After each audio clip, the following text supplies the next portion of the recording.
Hey, what's up? It's Saturday, January 18th, 2025. We're going to do the Music Minute at the end. Let's talk about the first 3 days of the week, Monday, Tuesday, Wednesday, and what was so cool about those in music history. On Monday, January 13th, Johnny Cash goes and plays at Folsom County Prison.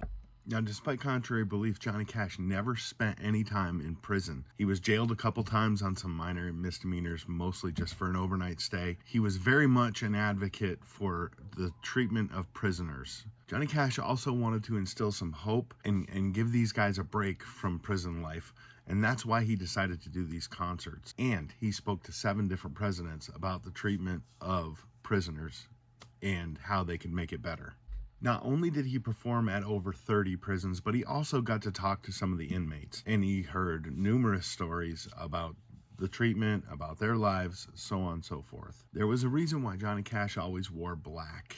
I wear the black for the poor and beaten down, living in the hopeless, hungry side of town. And he also said, I wear it for the prisoner who has long paid for his crime, but is there because he's a victim of the times. Country music wouldn't really have known Merle Haggard probably if it wasn't for Johnny Cash's prison visits, as Merle Haggard was one of the prisoners serving a 2-year term for robbery that saw Johnny perform and went on to establish his own musical career. So the prison concerts that Johnny Cash did do had some deep meaning for him personally, and he was advocating better treatment of the prisoners at the time.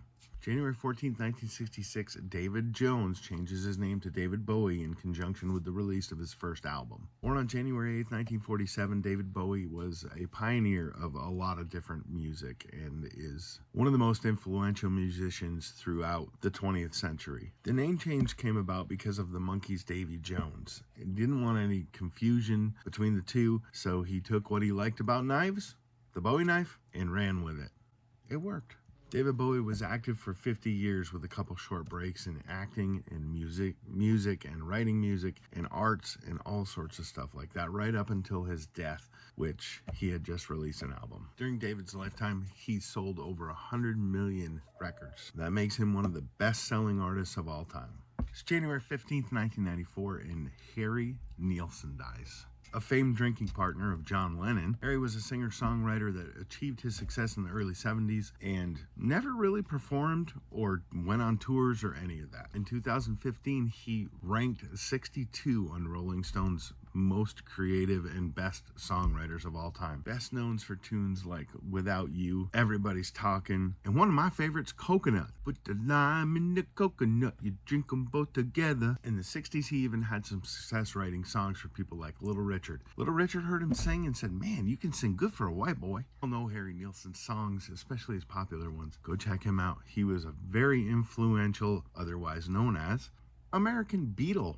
Rest in peace, Harry. And that moves us to the Music Minute for today, January 18th, Saturday. Born today, Jonathan Davis from Korn. In 1958, Tom Bailey from the Thompson Twins was born. In 1941, David Ruffin from the Temptations. In 2016, we lost Eagle Glenn Frey. In 1975, Barry Manilow scores his first #1. In 2023, David Crosby from Crosby, Stills, Nash & Young passes away. In 1997, Tori Amos tops the UK charts. In 1989, at 38 years old, Stevie Wonder becomes the youngest person inducted to the Rock and Roll Hall of Fame. In 1974, after the collapse of some other bands, Bad Company is formed. In 1964, the Beatles get on the US pop chart for the first time with I Wanna Hold Your Hand. In 1960, Running Bear, Johnny Preston's #1 hit, written by none other than J.P. Richardson, the Big Bopper, who died along with Richie Valens and Buddy Holly on a plane they chartered. In 1980, the owners of Studio 54 were sentenced for tax evasion to 3.5 years, kind of put the kibosh on disco. In 2015, Dallas Taylor, an early drummer for Crosby, Stills, and Nash, passes away. In 2022, former co-founder Blood, Sweat, and Tears Dick Halligan passes away. In 1980, Capricorn Records files for bankruptcy. And in 1991, in Salt Lake City, at an AC/DC concert, 3 people were killed by rushing the stage. That's about going to wrap it up for today. Come back tomorrow where we're going to do the rest of the week.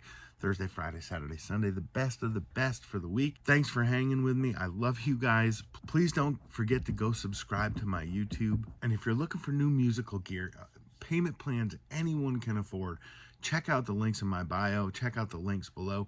Zounds.